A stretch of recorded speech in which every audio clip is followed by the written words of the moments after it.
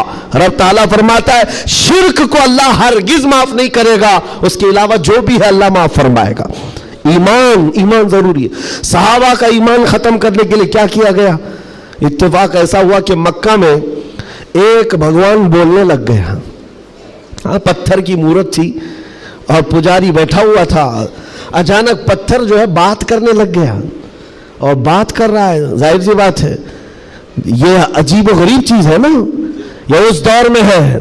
ہاں اس دور میں مٹی سے بنائے ہوئے ان کے معبود نہیں ہوتے تھے، وہ پتھر کو تراش کر کے بناتے تھے۔ اور میں کہہ رہا ہوں حقیقت میں بول رہا تھا، ایسے نہیں ہے کہ ادھر سے دودھ پلا رہے ادھر سے پانی نکل رہا ہو، وہ والا سسٹم نہیں ہے، بلکہ حقیقت میں پتھر بات کر رہا تھا تب۔ اور بات کر بھی کیا رہا ہے؟ حضور پاک صلی اللہ تعالیٰ علیہ وسلم کو جھوٹا کہہ رہا ہے، نعوذ باللہ، معاذ اللہ رب العالمین۔ حضور کی شان میں گستاخی کر رہا پتھر۔ اب تو وارے نہیں آ رہے ان کی خوشیوں سے اچھل کود پر کہ دیکھو اب ہمارا خدا بولنے لگ گیا، سب سے بڑی دلیل ہے۔ لوگوں کو بلانے لگ گئے، واقعی بول رہا تھا۔ لوگ چمتکار دیکھتے ہیں تو سر جھکا لیتے ہیں، ارے حقیقت ہے، پتھر بول رہا ہے، پتھر بول رہا ہے۔ سب آئے، جمع ہونے لگے۔ مکہ کا ایک بڑا جم غفیر تھا تو صحابہ کو بھی بلایا گیا، دیکھو آؤ ہمارے خداؤں کو جھٹلاتے ہو، بات کر رہا ہے خدا، اور تم جس نبی کی بات کرتے ہو اس نبی کو جھٹلا رہا ہے، یہ حقیقت میں خدا ہے۔ تم کہتے تھے نا کچھ نہیں کر سکتا، بول رہا ہے۔ صحابہ گئے، اب ان کے پاس کیا تھی؟ صحابہ دیکھ کر آئے حضور کی بارگاہ میں، کہا یا رسول اللہ صلی اللہ علیہ وسلم، غضب ہو گیا، ان کا خدا تو بول رہا ہے۔ حضور نے اس پر کوئی زیادہ ریئیکشن نہیں دیا، کہا کیا بول رہا ہے؟ کہا یا رسول اللہ سننے کے لائق نہیں، آپ کی شان میں گستاخیاں کہہ رہا ہے، جملے بک رہا ہے۔ کہا کون؟ پتھر۔ حضور نے فرمایا ہاں۔ حضور نے پوچھا پتھر؟ صحابہ نے کہا ہاں یا رسول اللہ۔ حضور نے فرمایا چلو ہم بھی سنتے ہیں، ہم بھی چلتے ہیں، جا کر دیکھیں گے۔ نبی پاک صلی اللہ تعالیٰ علیہ وسلم تشریف لائے صحابہ کے ساتھ، صحابہ اکرام رضوان اللہ تعالیٰ علیہ مجمعین بھی ساتھ میں ہیں۔ جب نبی کریم صلی اللہ تعالیٰ علیہ وسلم وہاں قریب پہنچے تو وہ جو بت بول رہا تھا، بعد میں کر لے سکتے نا، جب وہاں پر حضور اکرم صلی اللہ تعالیٰ علیہ وسلم پہنچتے ہیں تو دیکھا وہ بت خاموش ہو گیا، اب نہیں بول رہا ہے، چپ ہو گیا ہے۔ حضور آتے ہیں، پجاری سے پوچھتے ہیں، بہت اعلان کر رہے تھے، کہاں ہے؟ کیا بول رہا تھا؟ کہا بول تو رہا تھا، صبح سے بول رہا تھا، ابھی چپ ہو گیا۔ حضور پاک نے فرمایا میں بھی سننے کے لیے آیا ہوں۔ اب وہ پاؤں میں گر پڑا پجاری، کس کے؟ خدا کے۔ ارے ہمارے خدا بول تو دو ایک بار، جو صبح سے بول رہے تھے دوبارہ بولو، صبح سے بول رہے تھے دوبارہ بولو، کیونکہ اب ذلت تھی، اب چپ ہو گئے، اب نہیں بول رہا ہے۔ لوگ جو کھڑے تھے وہ بھی گواہی دے رہے، نہیں سچ میں بول رہا تھا، ہم نے بھی سنا، ہم نے بھی سنا۔ حضور پاک صلی اللہ تعالیٰ علیہ وسلم نے اس پجاری کو ہٹایا اور کہا ہٹو، میں پوچھتا ہوں کیا بول رہا تھا۔ حضور پاک صلی اللہ تعالیٰ علیہ وسلم قریب آئے، پتھر سے کہا کیا بول رہا تھا، بول۔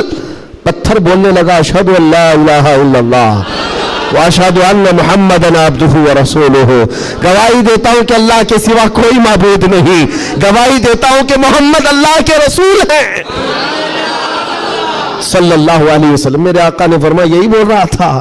اب تو اوندھے منہ گر گئے نیچے، کہا یہ نہیں مل رہا تھا. لیکن اب حضور پاک صلی اللہ تعالی علیہ وسلم نے پوچھا بتاؤ کیا اس بات پر ایمان لاتے ہو؟ جو یہ کہہ رہا ہے اس پر ایمان لاتے ہو؟ پجاریوں نے اعلان کیا اور واویلا مچا، نہیں محمد نے جادو کر دیا صلی اللہ علیہ وسلم. نعوذ باللہ. جب بات نہ بن پڑے، کیسا خدا ہے جس پر بھی جادو چلتا ہے؟ خدا کے اوپر بھی جادو چل گیا ہے تو پھر باقی بچا کیا ہے؟ حضور پاک صلی اللہ تعالیٰ علیہ وسلم واپس تشریف لائے. ایسا ہو سکتا ہے؟ اب آپ کو میں بتاتا ہوں حقیقت کیا ہے. اگر تمہاری زندگی میں کبھی کوئی بولنے لگ جائے تو ایمان سے ہاتھ مت دھونا. ہاں کوئی جھاڑ بھی بولنے لگ جائے، درخت بول لے، پتھر بولنے لگ جائے، تو تمہیں پہلے سے میں بتا رہا ہوں ایمان سے ہاتھ مت دھونا. ہو سکتا ہے یہ چیزیں اب تو کرنٹ کا زمانہ ہے، بیٹری لگا کر کے کچھ بھی بولا جائے. لیکن اس دور کی بات کر رہا ہوں جب کوئی بیٹری اور سیل نہیں تھی. اب تو گڈی گڑیا بھی بولتی ہیں. اس دور میں کیا ہوا کیا تھا؟ پتھر بولا کیسے؟ نبی پاک صلی اللہ تعالیٰ علیہ وسلم واپس تشریف لے جا رہے تھے، بیچ راستے میں میرے آقا کھڑے ہو گئے. ایک صاحب آئے جنگل کی طرف سے، ان کے ہاتھوں میں تلوار تھی، خون تھا. نبی پاک صلی اللہ علیہ وسلم ان سے گفتگو کرتے رہے، پھر وہ اچانک غائب ہو گئے. پوچھا صحابہ نے کون تھے؟ حضور فرماتے ہیں وہ جنات میں سے میرے ایک صحابی ہیں، جنات میں ایمان لائے ہوئے. حضور سے پوچھا صحابہ نے کیا معاملہ ہے؟ کہا اس میرے صحابی نے خبر دی کہ ایک مشرک اور کافر جن تھا جو پتھر میں جا کر کے بول رہا تھا. پتھر میں جا کر وہ بول رہا تھا، جن کی آواز تھی اور کافروں کو لبھا رہا تھا، آپ کے خلاف بول رہا تھا. اور ہمیں یہ خبر ملی، ہم اپنے محلے میں بیٹھے تھے، جنات کے بھی محلے ہیں، آبادیاں ہیں، سب ہیں. وہ جن صحابی کہتے مجھے خبر ملی کہ ایک گستاخ، ایک کافر پتھر میں گھس کر آپ کے خلاف بول رہا ہے. اسی وقت میں تلوار لے کر کے نکلا، اور جس وقت آیا تو اتفاق تھا کہ آپ بھی وہاں پر تشریف لائے ہوئے تھے. میں آپ کے آنے سے پہلے اس کا قتل کر چکا تھا، اور جب آپ نے فرمایا پتھر کو بول، کیا بول رہا تھا؟ تب میں نے کہا تھا اشہد ان لا الہ الا اللہ.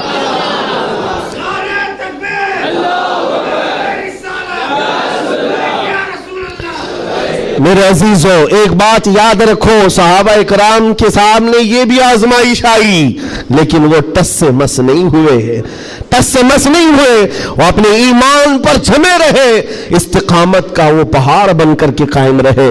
آج ضرورت اس بات کی ہے میرے عزیزو، حالات اس طرح کے اگر بن جائیں، دنیا چمتکار دکھانے لگ جائے، تو اپنے ایمان سے ہاتھ مت دھو بیٹھنا. وہ دیکھو ابھی سوشل میڈیا پر ایک چھوٹا دجال بھی آیا، چٹیاں لے لے کر کے بتاتا رہتا ہے. چھوٹا دجال، بڑا دجال آنا باقی ہے جو پانی برسا کے بھی دکھائے گا، سبزہ اگا کر کے بھی دکھائے گا، اور ایک آدمی کو مار کر زندہ کر کے بھی دکھائے گا. یہ حدیث پاک میں ہے. تم ابھی چھوٹے دجالوں پر بک گئے تو بڑے دجال کے ساتھ کیا ہوگا؟ اس لیے آج جمے رہو. ارے چٹیاں یہ تو بہت پرانی بات ہے، پھینکو پیٹ پیچھے، کہو ہمیں ہمارے نبی نے بڑے دجال کے لیے بھی پہلے سے تیار فرمایا. ہم ایمان رکھتے ہیں اللہ کی ذات پر، ہم ایمان رکھتے ہیں اللہ کی ذات پر کہ وہ موت و حیات کا مالک صرف رب ذوالجلال ہے. میرے عزیزو یہ حالات پر میں نے صرف اس لیے بات کی کہ آپ قیامت کے قریب جو ہونے والا ہے، حضور فرماتے ہیں ویل للعرب من شر قد اقترب. حضور پاک فرماتے ہیں عربوں کے لیے تباہی ہے کہ ان قریب وہ ایک ایسی برائی کی طرف جائیں گے جو ان کو جہنم میں لے جائے گی، عربوں کے لیے. اور حضور صلی اللہ علیہ وسلم نے یہ بھی فرمایا، حدیث پاک ہے، قیامت اس وقت تک نہیں آئے گی جب تک کہ عرب کے کچھ قبیلے بت پرستی نہ کرنے لگ جائیں. عرب میں ہوگا ہی، عرب میں بت پرستی ہونے لگ جائے گی، مشرکین وہاں پیدا ہو جائیں گے. یہ حدیث میں 1400 سال پہلے میرے آقا نے فرمایا. تو تم کبھی ان کو جبے کبوں میں دیکھ کر، پوجا پاٹ کو دیکھ کر یہ مت سمجھنا اسلام فلیکسیبل ہے، اسلام میں سب کچھ ہو سکتا ہے. وہ تو آپ نشے کے اڈے بھی کھول لیں گے اور کھول رہے ہیں. شراب پر سے پابندی ہٹا کر کے سعودی عرب میں اب شراب بیچنے پر بھی بات آ گئی. عورتوں کا حجاب ختم ہے، مشرکین کا داخلہ ممنوع تھا، لیکن اب مدینہ رسول میں بھی مشرکین کا آنا اور اس کی اجازت دے دی گئی ہے. یہ ساری قیامت کے قریب کے حالات جو حضور نے پہلے بیان فرمائے. میرے آقا نے فرمایا ہے